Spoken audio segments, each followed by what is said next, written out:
Ju përshëndes, mirë se erdhët.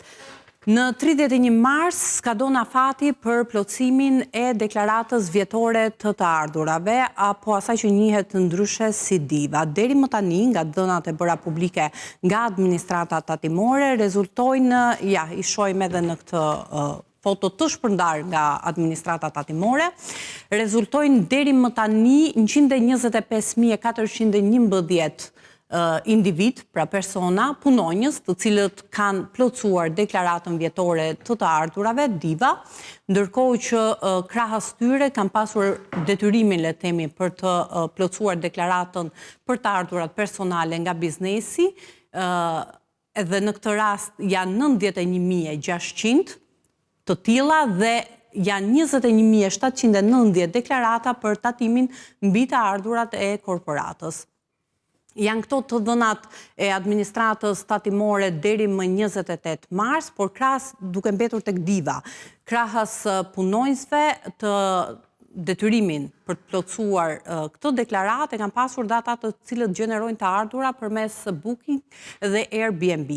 Do të flasim mbi këto aspekte pra që kanë të bëjnë me këtë detyrim që është prej ligjit, por edhe zbritjet, kompensimet, është folur gjërësisht, por duket se ende ka paqartësi, por edhe se si kanë ndikuar këto platforma sa i takon tregut, pra në tregun e qërave, duke qenë se janë mbi 25.000 qytetarë që i drejtohen, dhe jo vetëm edhe bizneset, të cilat i drejtohen këtyre platformave për të dhënë apartamente apo struktura me qëra. Kam kënaqësinë që të kem në studio Gladiola Kuka, kontabiliste. Përshëndetje, mirë se erdhe. Përshëndetje, mirë se u gjeta.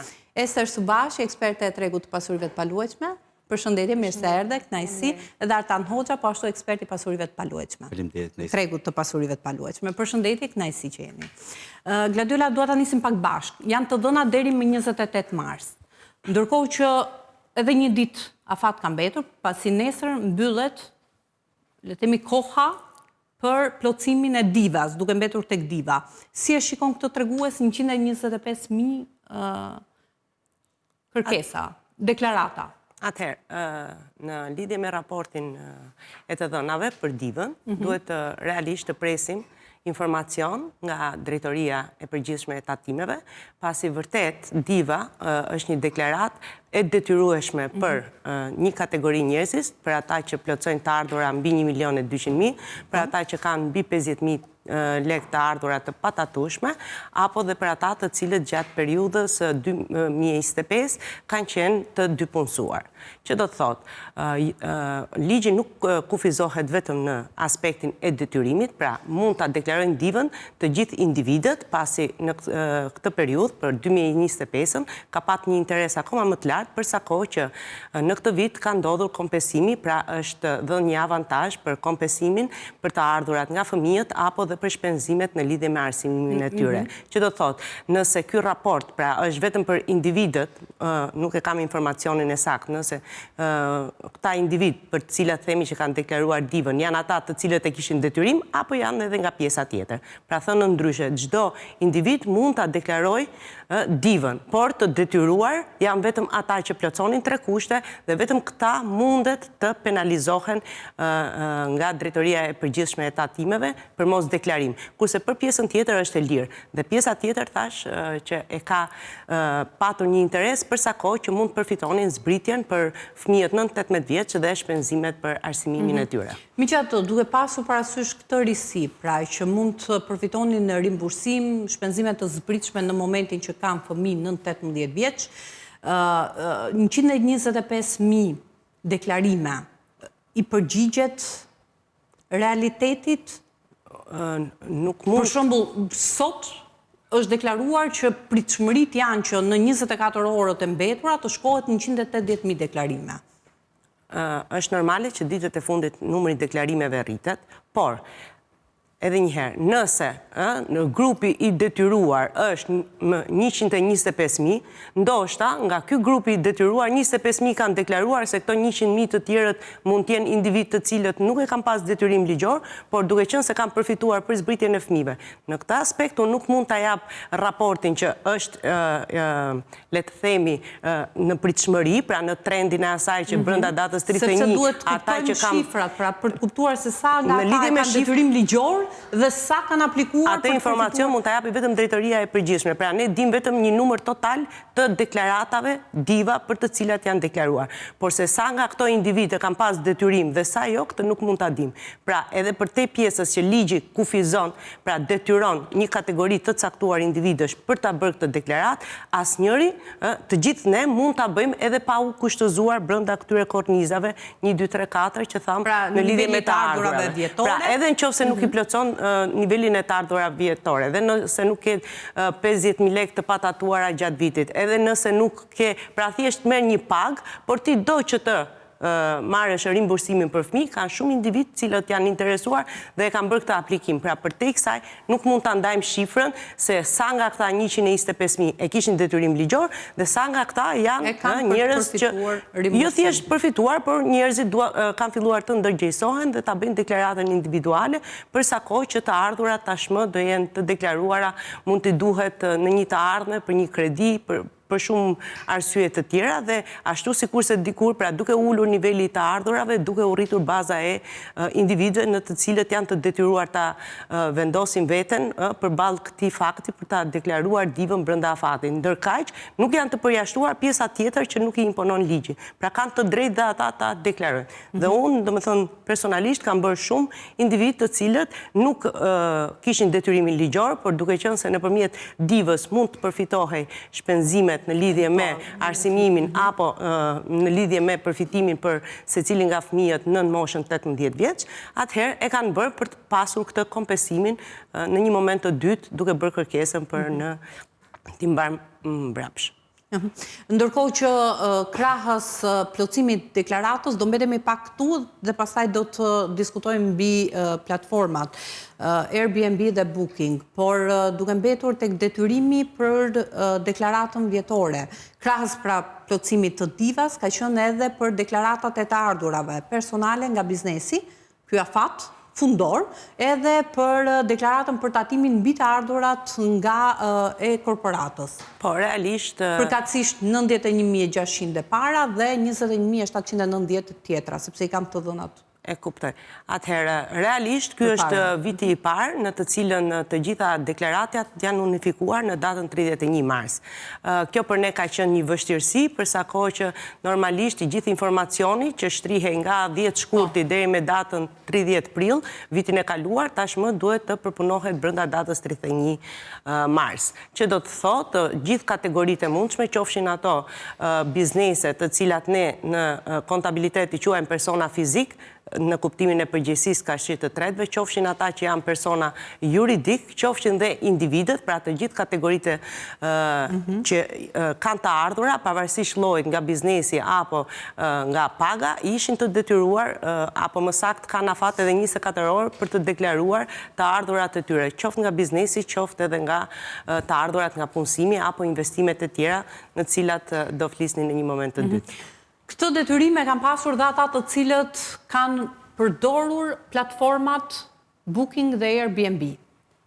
Pra, për të bërë deklarimin, administrata tatimore, pak ditë më parë, ka pasqyruar apo ka bërë me dije të dhënat për vitin 2024, në cilën tregohet se janë 8.472 individ dhe subjekte të cilat kanë realizuar shqitje të akomodimeve përmes platformës Airbnb në Shqipëri.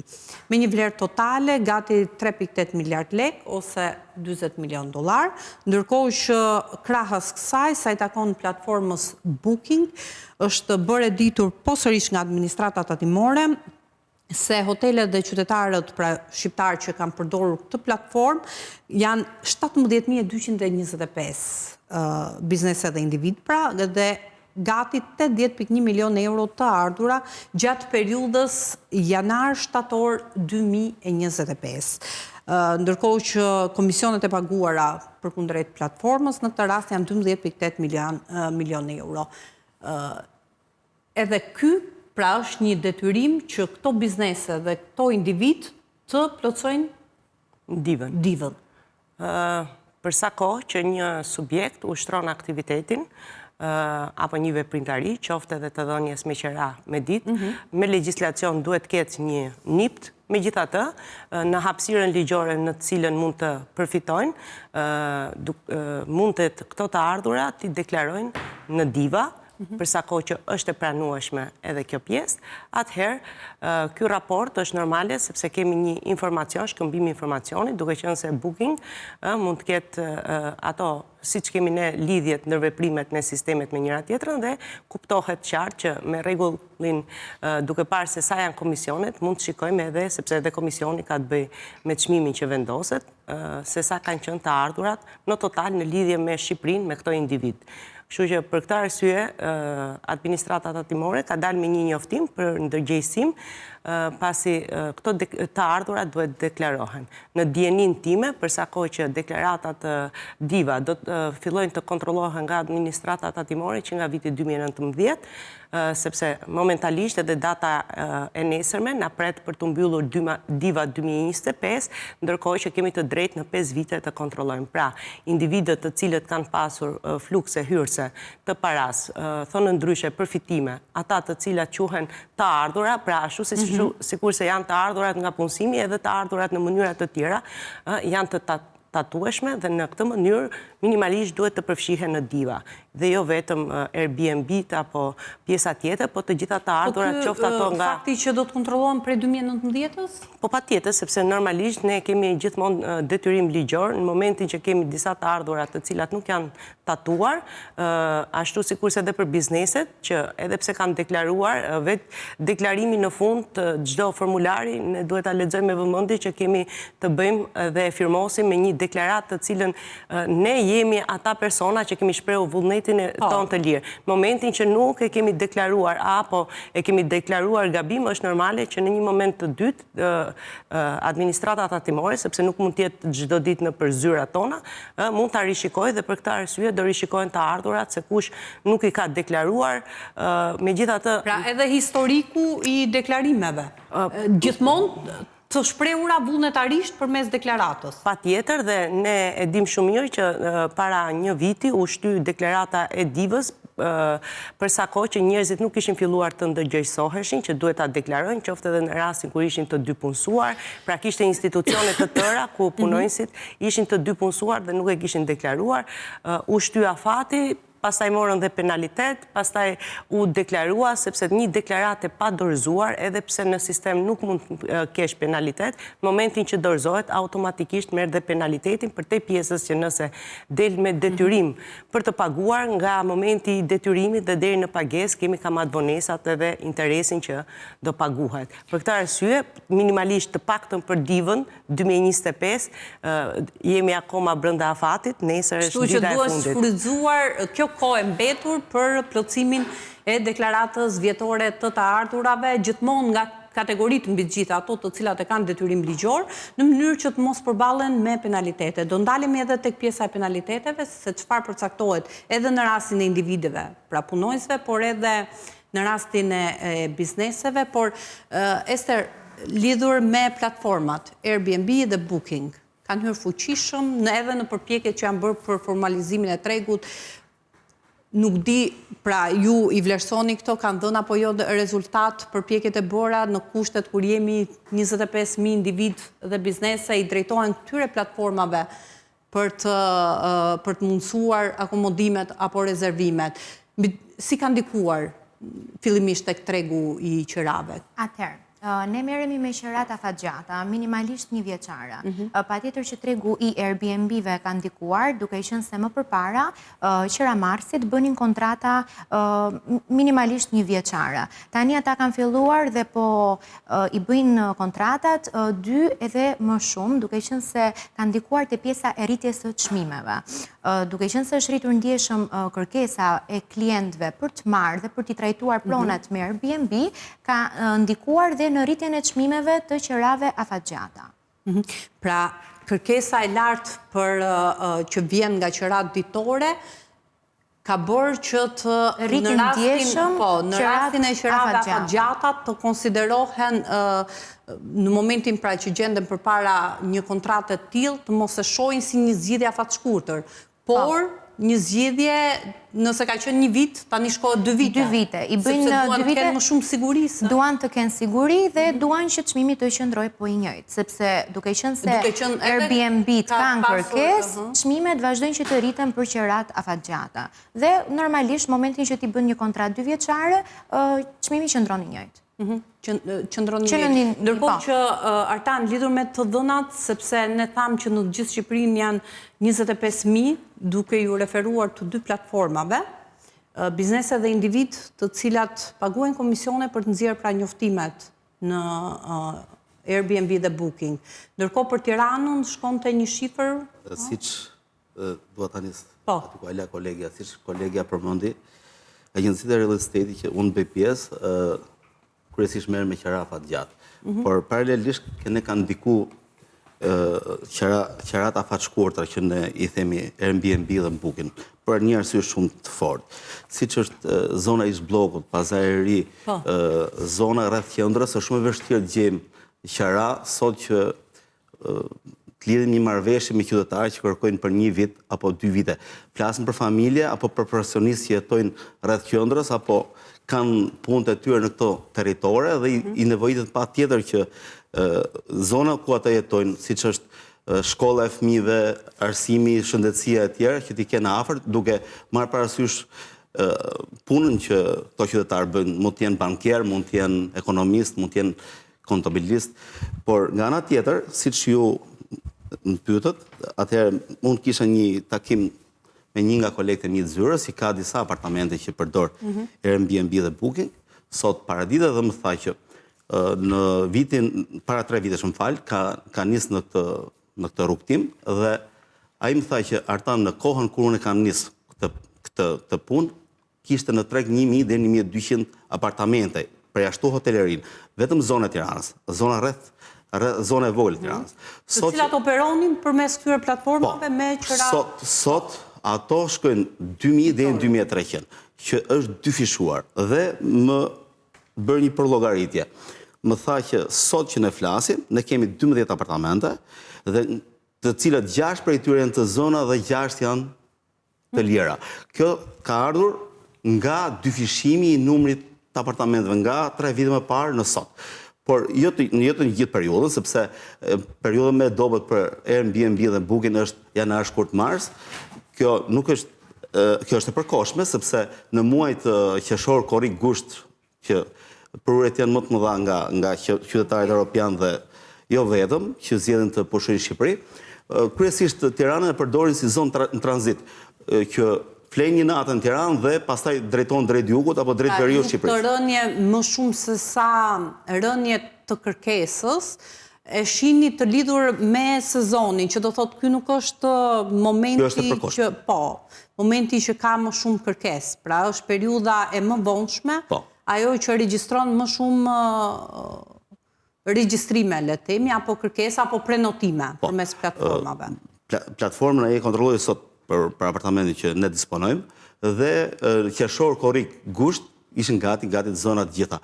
Por, si që unë ju thash. Mirë, se shiko, kjo periudha mund tjetë e tillë krahasuar me vitet e mëparshme, por mund tjetë edhe për shkak të konfliktit. Pra, se deri diku ka kushtëzuar lëvizjen e njerëzve për qëllime qoftë qëndrimi për një kohë të shkurtër, për arsye turistike kështu me radhë. Pra, mund tjetë një mori faktorësh që mund të kenë çuar. Atëherë, ne kontrollum sot Milanon, që është 6 herë me madhe se Tirana.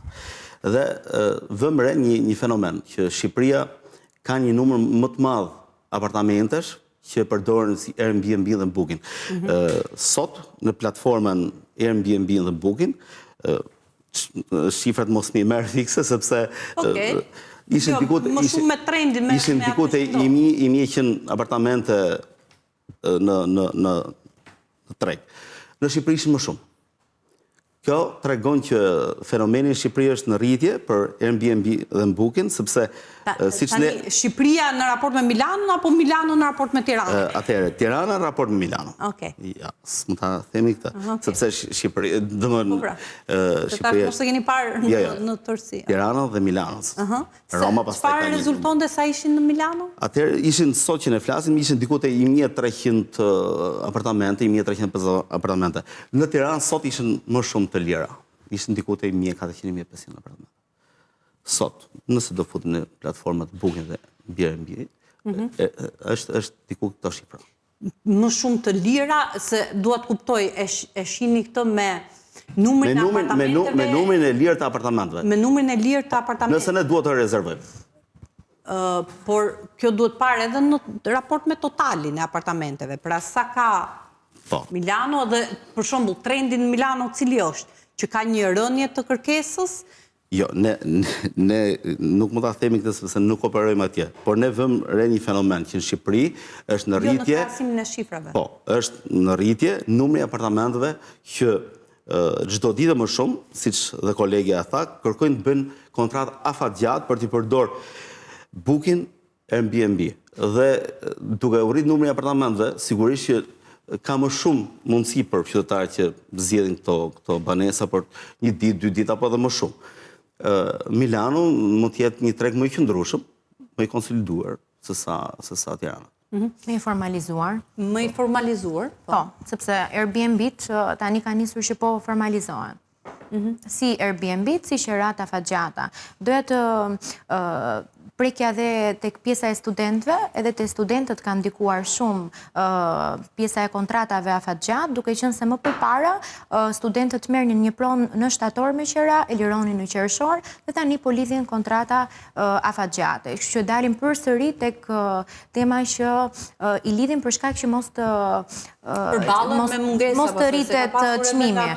I rritet çmimi, ndryshojnë kushtet, kështu që prandaj është ky fenomen. Edhe studentët po priren drejt qerave afatgjata. Patjetër. Ndërkohë, sepse qerat afatshkurtra janë parë gjithmonë si më të favorshme, pra sjellin më shumë të ardhura, por ndërkohë në vlerësimin dhe analizën që ju i bëni, çfarë do të ishte më oportune, le të themi, dikush që ka një apartament, do të ishte që më e volitshme, le të themi, apo më fitimpruese në fund të muajit, ta shfrytëzonte atë përmes këtyre platformave, duke paguar një kuotë të caktuar, edhe ndërkohë duke marrë përfitime që mund të jenë më të larta në muaj, nëse e shfrytëzon gjithmonë 30 ditë apo ai sa ka muaj, apo përmes një kontrate afatgjatë që ka një tarifë fikse.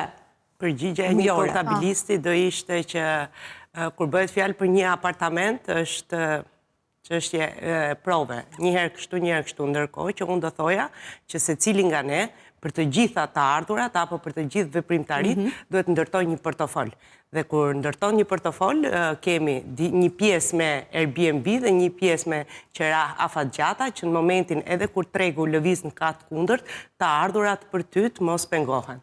Thënë ndryshe, në momentin që kemi vërtet, nëse do kishim një sër apartamentesh... Keni përnu si ekspertë, si pragmatist që janë njerëzit që duan fitim. Ato që duan fitim të lartë, risku është shumë lartë. Ata që duan fitim më t'ullet, risku është më i ullet, për këtë arsye thash që diversifikimi i portofolit është shumë i rëndësishëm. Thënë ndryshe, nëse sot do ishte pandemia, 2019, të gjithë do pretendonin që të jepnin afatgjat. Nëse në një moment të dytë është momenti i verës, ne kemi zili dikë që ka Airbnb, sepse e ka 30 ditë në 30, e ka të zënë. Pra, kjo ndërtimi i portofolit është shumë i rëndësishëm, sepse vetë portofoli vërtet nuk merr të ardhurat maksimale, por ndërtimi i portofolit bën që në të gjitha situatat ti t'jesh i mbrojtur, biles ne tek letrat me vlerë marrim dhe ato me trend të kundërt, që në momentin që do lëvizi tregu, minimalisht mos dalim apo investojmë edhe në bono thesari për cilat interesi është shumë i ulët. Pra, vetë diversifikimi është një avantazh shumë i madh, por kjo do thotë duhet kesh disa prona. Për të garantuar këtë mbrojtjen, edhe këtë mburojjen që ekspozon apo që ul nivelin e ekspozimit përballë disa rrisjeve apo faktorëve të jashtëm. Për shembull, ne tani gjendemi, prandaj unë dua të kuptoj se çfarë po ndodh sot në treg, qoftë në raport me prenotimet, akomodimet një ditore e kështu me radhë që bëhen përmes këtyre platformave, apo qirave afatgjata se kemi një kontekst të ri. Pra ajo çfarë po ndodh në lindjen e mesme ka lëkundur disi ekuilibrat dhe ka sjell edhe ajo çfarë është paktën në këtë situatë, pikpyetja më e madhe është dhe pasiguria më e madhe është nëse mund të përsëritet ajo çfarë ndodhi gjatë konfliktit në Ukrainë, pandemisë, pra asaj goditjes që ne morëm këtu e 4 vite më parë. Ndodhi dhe një fatkeqësi natyrore që mund të bie një tërmet, mund bëj një kur e kemi kontratën afatgjat, jemi të mbrojtur në këtë drejtim. Kur e kemi afat shkurtër, në një moment sidomos pik sezoni, kemi më shumë të ardhura.